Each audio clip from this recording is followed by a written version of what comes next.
Alright, let me introduce you to the Marvelous Menagerie mod Paradoxical, a mod that used to be an add-on for Unusual Prehistory, which we've featured on the channel. But as you know, well, Unusual Prehistory got updated to version 2, which we've also brought to the channel. So what happened? Well, the creator decided, hey, instead of redoing my mod for this second version, I'm just going to take my add-on and turn it into a standalone mod. So thanks to that, we have this incredible mod. And I say incredible because you're about to see everything it brings. Tons of different species, a huge variety, as we're seeing here, loads of fossils and dinosaurs, plus a unique mechanic for fossil extraction. Look, look, look. Oh yeah, pretty cool, right? This catches your eye, doesn't it? Well, this is none other than Marvelous Menagerie. To get the mode, as you can see, it has 37,900 users, which is quite a lot, but honestly quite few for how good this mod is. I'm sure this mod is going to reach 1 million within 2 years. Easily, you know? Easily. I mean, I've seen mods that are infinitely worse, that don't even have this kind of recognition. Well, it was updated 11 days ago, created 2 months ago. How can we get it? Well, basically, we'll go to Files, Mod Loaders, Forge, Old Game versions, and whatever version we want. In this case, it's only available for Forge. Hopefully, as the developer keeps working on it, well, they can bring it to other versions and stuff, and that way we can also get it to reach way more people and players, right? Which is really what I see a lot. This could be a video, but it's really what I see a lot. Hey, many mod creators make splendid mods, but since they're only available in one version, they don't reach as many people as they could. But, well, it came out 2 months ago. Let's give it time. We're going to click the 3 Get File buttons and save this file in Windows plus R app data, then go to roaming.minecraft and modes, okay? This is where we'll save it. Then, on the other hand, if we go to relations, we have the die depot, the fantastic, which are optional dependencies in case we want them, okay? I grabbed the die depot, for example, and honestly, I haven't seen much connection. I mean, I think they just recommend it as a complement to the experience, but not as something that improves the mod experience itself, okay? In other words, the mod itself is designed to be played individually, and that's it. The just immo, enough items, I do. I do recommend it, and little else, little more. It doesn't really have any dependencies, so that's a pretty strong point for the mod. And well, let's get started. Alright, how do you use paleontologist tools? These are the main tools of the mod. Okay, first of all, you need to understand that throughout the mod we'll be finding fossils. Here I've shown you all the different variations, okay? But if we search for fossils, we have all these blocks. There are 9 different blocks, and each one has its own fossils and items that can drop, okay? Look, so you can see in the caves they'll appear like this with 2 breaches showing up. Here we have another one, for example, okay? And we have all this breccia here, but we'd also find fossils around here too. Even if we dug deeper inside, we might be able to find fossils within, you know? I don't know. Let me check. Look, see, here we have fossils too. So they're not just exposed on the surface. And here we have another diatomite block. There are tons of them, okay? If you want, I can read them out in case you're playing with lots of mods. They're called embed. Sorry, they're called shale, siltstone, gabbro, mudstone, limestone, chalk, breccia, diatomites, and permafrost, okay? Now, we can understand that things like permafrost probably only appear in certain biomes, right? That much we can understand. Or even that they're divided by height levels. That wouldn't surprise me at all. For example, siltstone looks like it only appears down here. By down here, I mean in negative layers.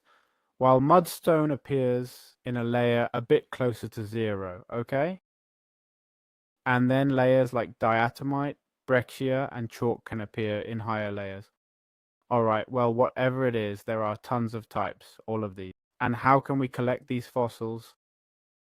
Well, we're going to need the paleontology toolkit. This one here, it's crafted with a pickaxe, a brush, and a barrel. And basically what this lets us do is right-click on a fossil, and now we can uncover that fossil. So we have 3 tools. The only thing that changes between these tools is the way they dig. We have this one, this chisel or whatever it is, that lets us dig 1 block. Then we have the hammer, which lets us dig 4 blocks. And then the pickaxe that lets us dig these crosses. Important, we cannot dig the fossil itself. Here we have, for example, an exposed fossil. This clock shows the number of uses. I think the number of uses would be 1, 2, 3, 4, about 8, okay? So we need to try to mine a fossil as efficiently as possible. For example, we're seeing that the black color is 3 layers. This other one, the brown, is 2 layers, and the sand is 1 layer. So, for example, to uncover this fossil, what we would do is use the hammer twice. We've uncovered the fossil almost completely here. As you can see, I've only used 1 charge. 1, 2, okay? And now we should take advantage. I think keeping the hammer here is smart, and for me that's already uncovered. We could use this one. 1 and 2. And then, well, we uncover it. Let's see, we click on it. As you can see, there's supposedly still a fossil here. And sure enough, here it is. Ah, and there. See how it made that sound like I hit it? So you got to be really careful, okay? Here's another fossil. Looks like nothing happens when you hit it. I don't know how many times you need to hit it. 1 and 2. 2 hits and it breaks everything around it, huh? So be really careful. Oops. And it gave me a bunch of fossils. Oh, okay.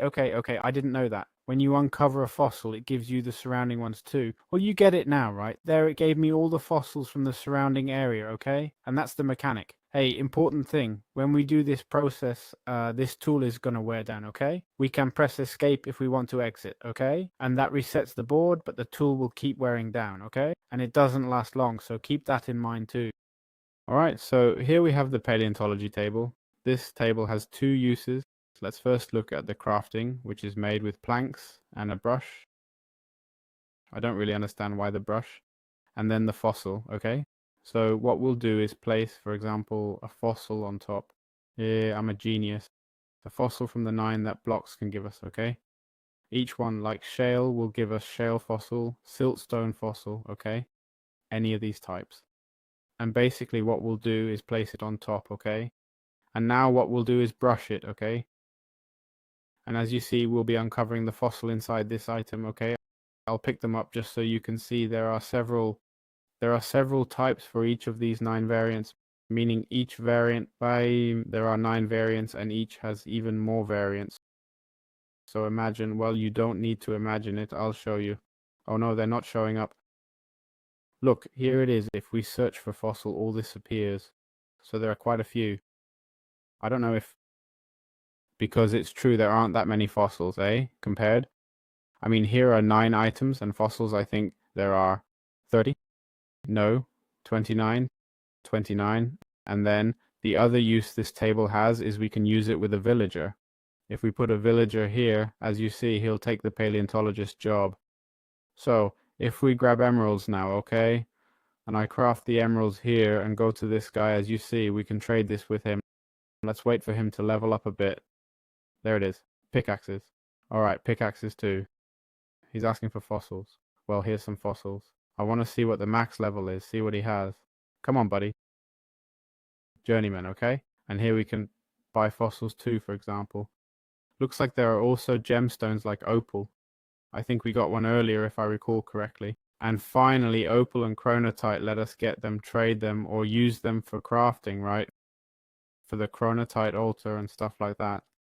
And then we've got the option to buy chronotite or the chronotite altar. Okay, well, let's see. I'm sure it gives us a little bit more or other things, but basically this unlocks the ability to buy fossils, some stones, and the altar, all right? So there we have it. All right, how do we find the time fracture in the Marvelous Menagerie mod? Well, here it is. There we go. This element here is unstable rifts, theoretically space-time, okay? It's a bit of lore they give us. They appear in natural structures, right? Which are basically time alters. So to find it, I searched for a ruined altar, all right? Let's see, Marvelous. So anyway, no, there don't seem to be many more. There it is. Ruined altar, Marvelous Menagerie, no others. Just this one.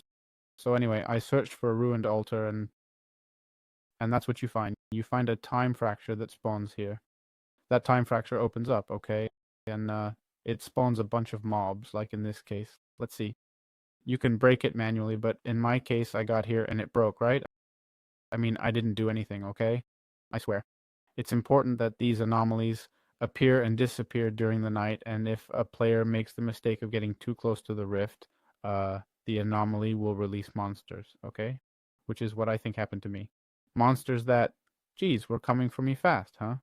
By defeating or freeing them, these entities will drop Chronotide, the basic or magical material, rather, the base material of the mod. Let's see. Beholder Mandible. No, not right now. These are spawned naturally. There's Chronotide. There I have it, okay? Well, very good. So that's how this works, gentlemen. Alright, let me introduce you to the Beholder. The Beholder. Basically, it's an abomination that appears. Well, it comes from time fractures and all that. And how can we defeat it? Well, as you can see, it has 2.5 hearts. Oh, 2.5 armor, sorry. And it has 7.5 hearts. So I'm telling you now, this thing moves fast, deals damage, okay? And it's pretty tough. I mean, you can already see it's taking quite a few hits from me. My recommendation, if you don't have Venera armor and all that, if you're a bit weak, go with a shield. The shield is always the key. Always remember that. Okay, so if I have this thing, I just block, and every time it hits me, I just hit it back, and that's it.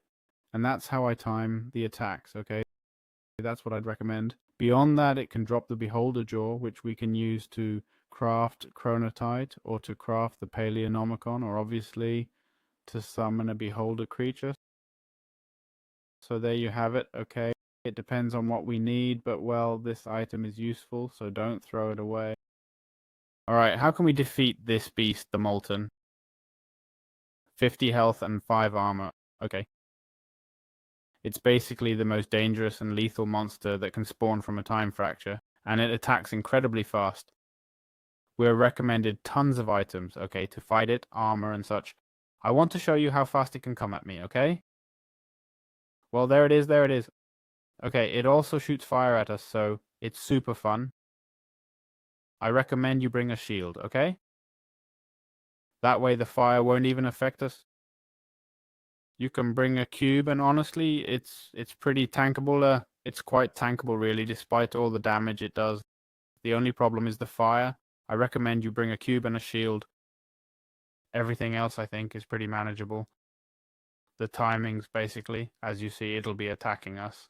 Every time it does one of these spins, that's an attack. Then it shoots fire.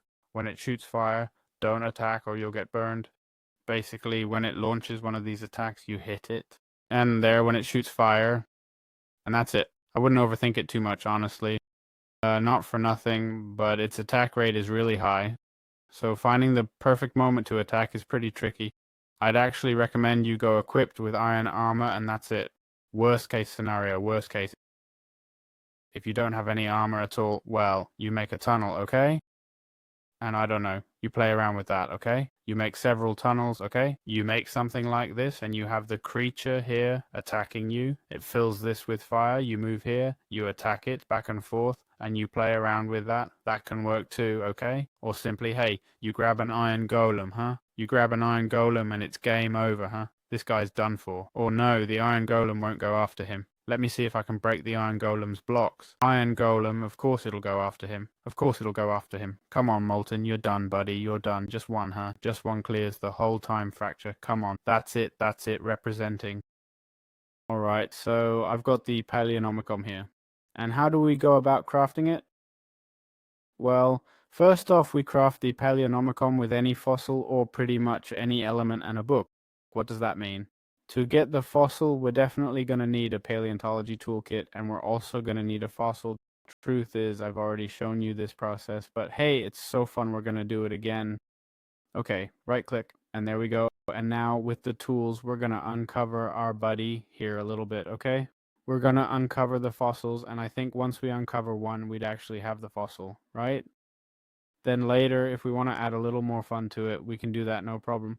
By the way, I haven't mentioned, but there are 3 fossils per... Oh, this one didn't give me a fossil. I can't believe it. I can't believe it. There are 3 fossils, okay, for each one. And it's true. There will be times when we won't be able to get all 3, no matter how well we do, right? Unless we splurge on hitting the fossil. There it goes. I went overboard with the splurging, honestly. So yeah, unless we splurge like that, I see it being a bit tricky, you know? Let's see, does it give me the fossil? It gives me a bone, dude. Maybe it's just a probability thing, huh? Well, once we get the fossil, we can have the Paleonomicon. And what's this thing for? Oh, right, I didn't mention it, but then we have to clean that fossil on the paleontology table with a brush, okay? So, what's the Paleonomicon for? Well, basically, that book has all the info about the creatures, but more importantly, it details the exact summoning ritual for each species and shows us how to place the chronotite altars and pedestals around the desired fossil. Also, if we right-click, we get time anomalies, time fractures there. It talks about time fractures, abominations. Right, in this case, I think only the ones I've already discovered show up. Resources. Actually, if we have the J, okay?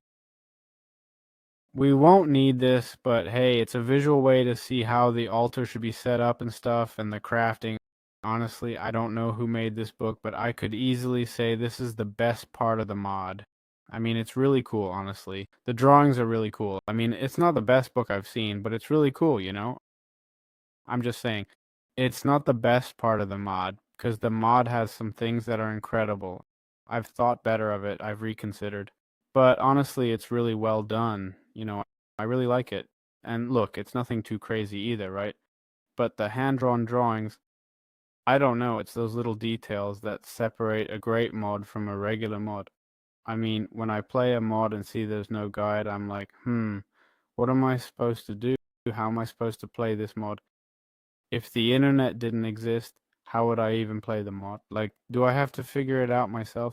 Seriously, I mean, how do you expect me to discover it? Like, unless you put an arrow pointing me or well, some mods don't give you a guide, but you hover over it and it tells you this is used for that. That system is cool too, you know? That learning system I almost like more than a guide. But anyway, this isn't the topic of the video. Looks like a Bible, doesn't it? Alright, let me introduce you to the hallucinogenia.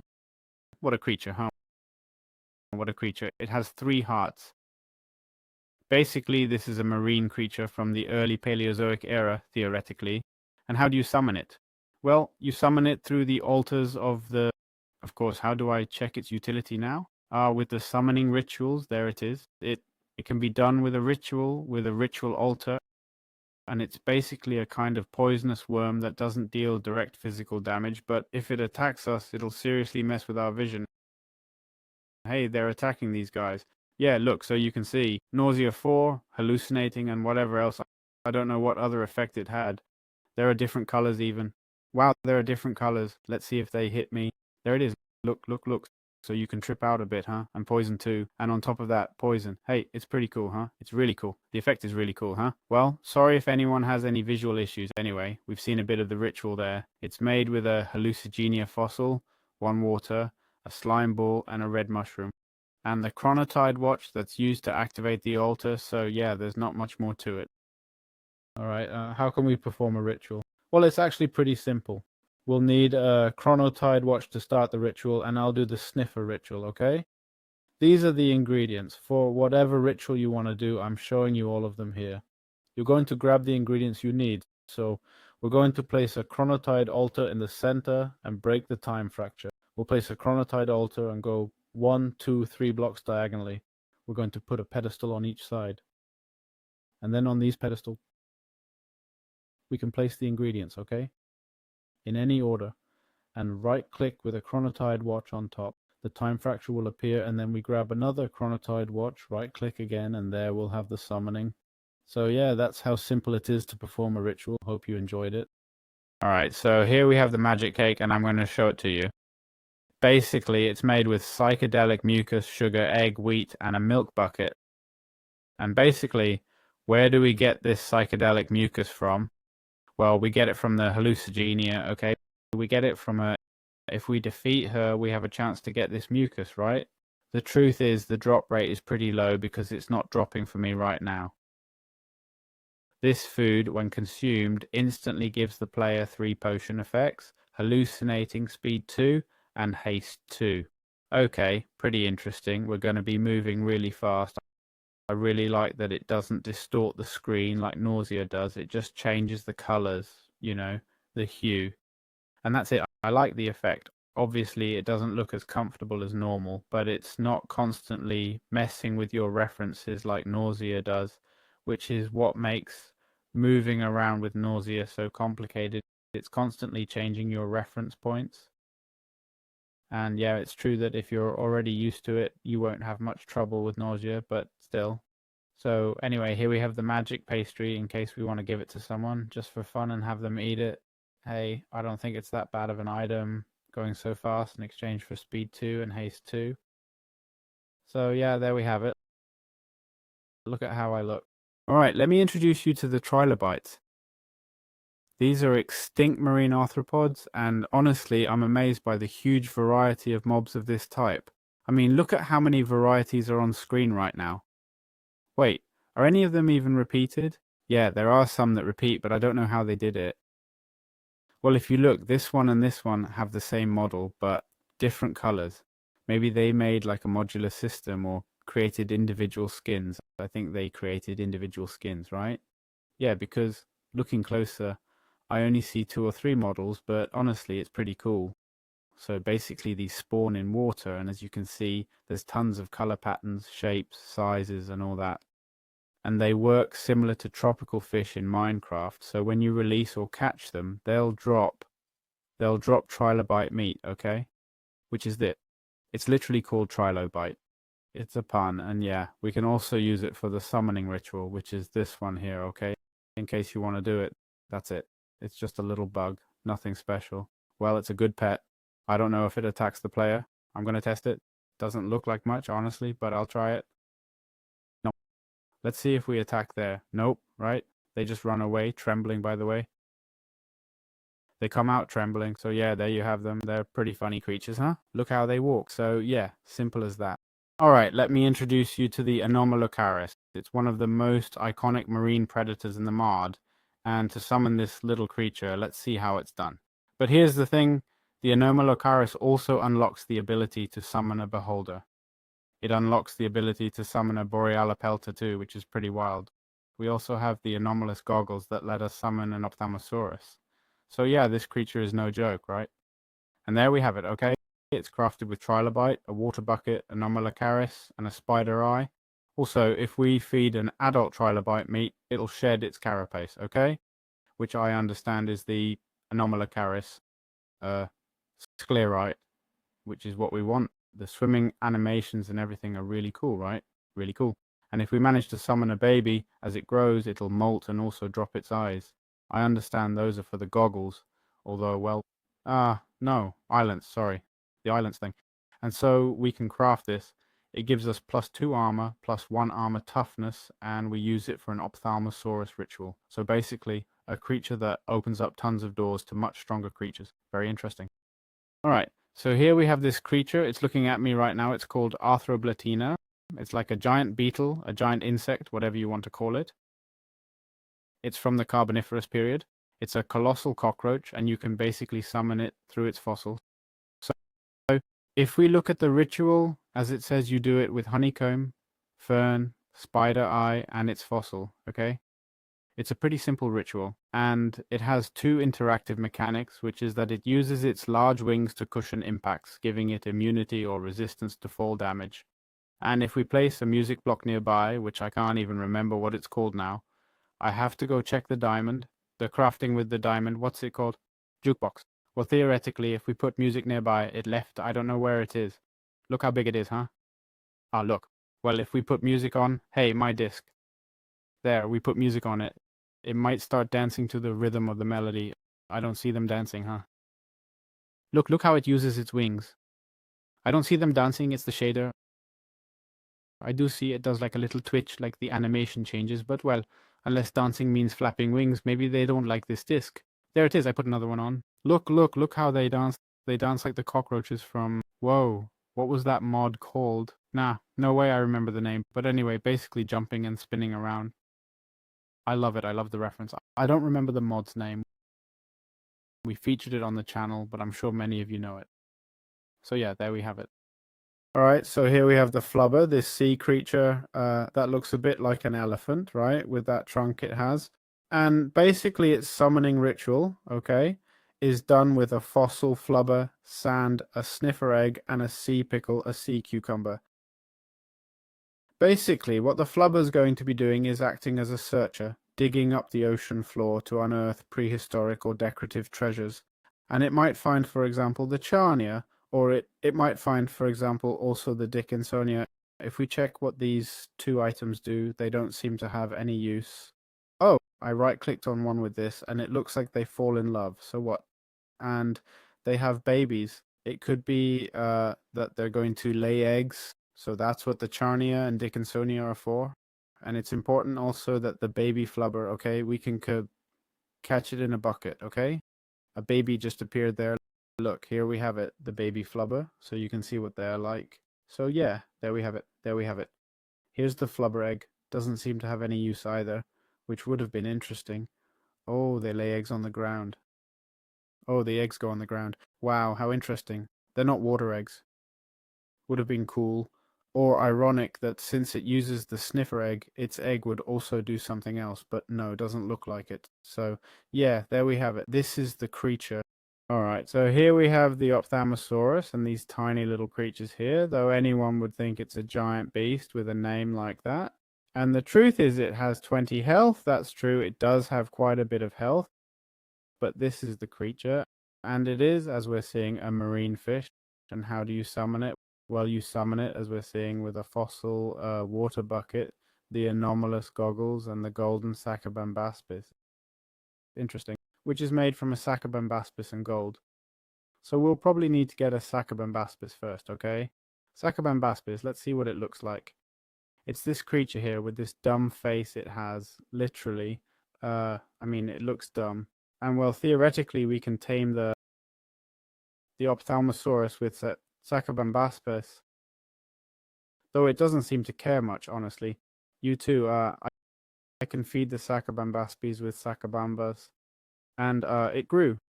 It grew. Okay. It grew, and now we've tamed it, given it hearts, and theoretically we should be able to put a saddle on it. There. Let me try giving it more hearts.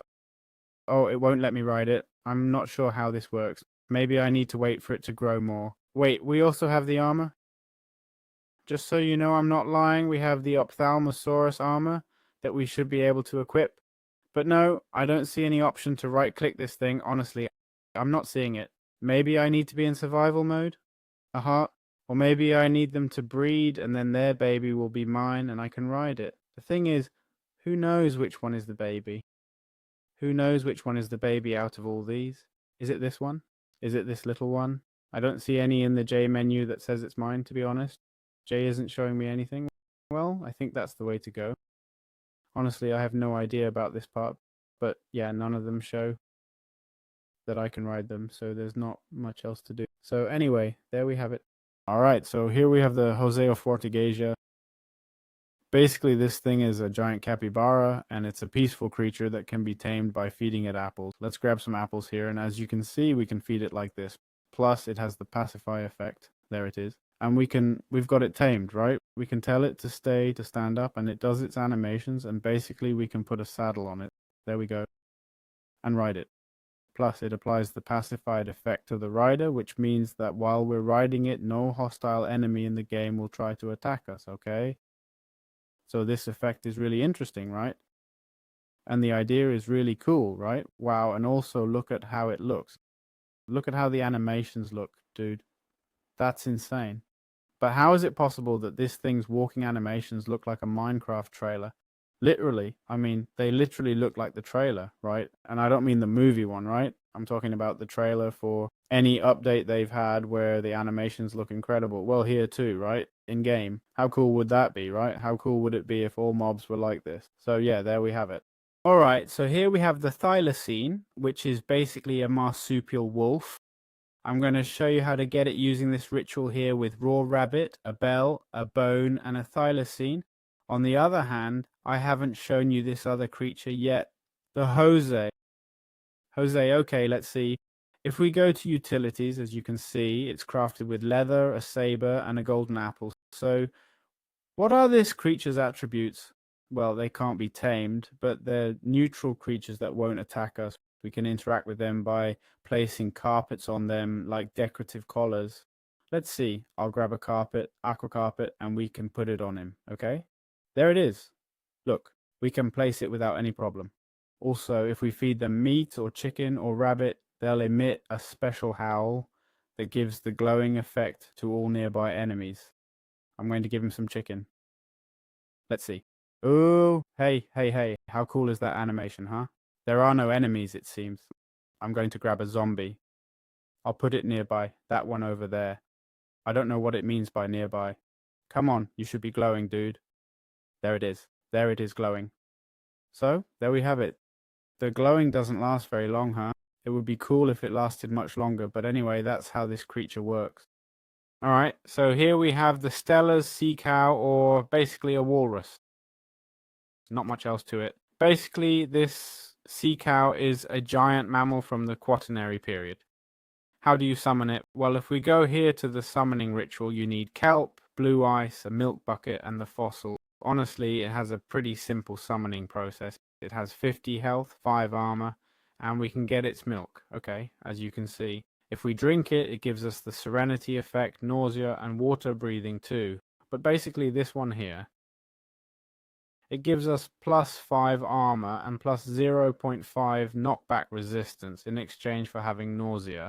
And that's the usefulness of this creature. Not much else to it. Let's also take a look at what the babies are like. They're pretty cute like this. And once again, the animations are incredible. Alright, so here we have the elephant bird. This is the elephant bird from Madagascar. It's an extinct bird, the largest in the mod. And though you can't tame it to ride, it works great as a pack animal since we can equip it with a chest. Let's grab a chest and equip it. There it is. And as you can see, there's its inventory when we hover over it. Also, if we put a carpet on it, we can change its style, okay? The style of what it's wearing, though it shows up white for me. I guess I used a carpet from another mod, right? Yeah, there it is. We can give it this style. And basically, if there are several and we put a lead on one, okay, a leash, the others will follow the first one like a... Oops, it's floating, isn't it? Yeah. Well, they'll follow along, okay? Plus, they follow pretty well. I mean, I don't know the exact radius, but they follow you from quite a distance. So there we have it. Also, if we give them a golden carrot, it'll drop a giant egg.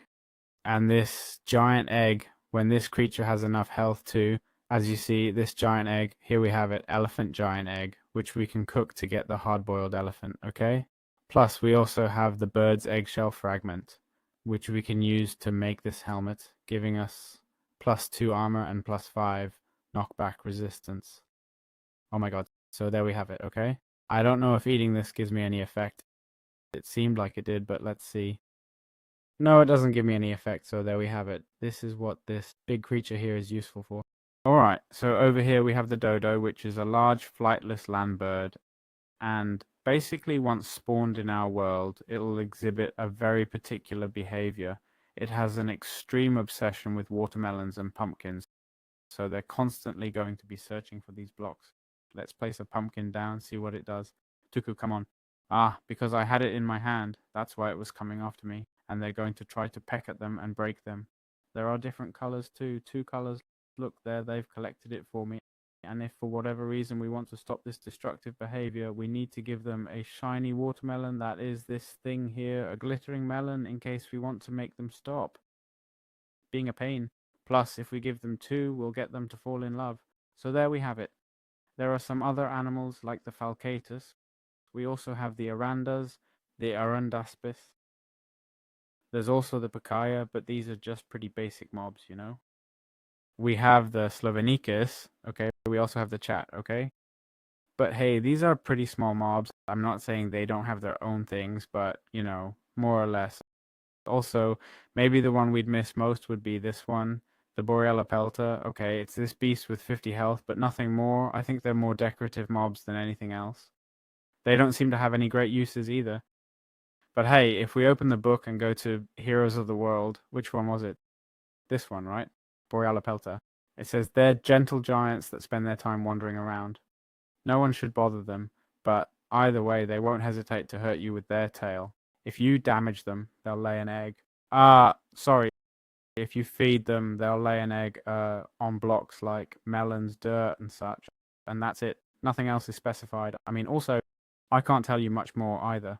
There's also the Duodecurus, which is a giant armadillo that doesn't have any drops either. So I want you to think about this mod in the end. Look. Look. No, no, no. That's not the one I want. Well, I don't even see the... it's not there. There's the Duodecurus. I wasn't searching for it properly. Here we see the Duodecurus. You have to understand that the mod is still in beta, okay? And there are a bunch of other creatures that I understand are work in progress for utilities and such. I'm saying this so you don't think I skipped them. I mean, look, I did skip them, yes, but it was completely on purpose. There's the ANOMALOCARIS. I already showed this one. This little creature is the zombie down horse, okay? And the Leptidicum, well, nothing. Little creatures that bring life to the mod. And, well, that's a little bit of everything, okay? I hope you liked it. The truth is this mod has a huge future. I don't know how many more mobs the creator plans to add. For me, there are already more than enough. Honestly, there are already more than enough. Besides, it's true that since you have to summon them all yourself, it can be a bit tedious. But there it is, okay? That's kind of the mod's mechanic. So anyway, I hope you liked it. See you in future videos and bye.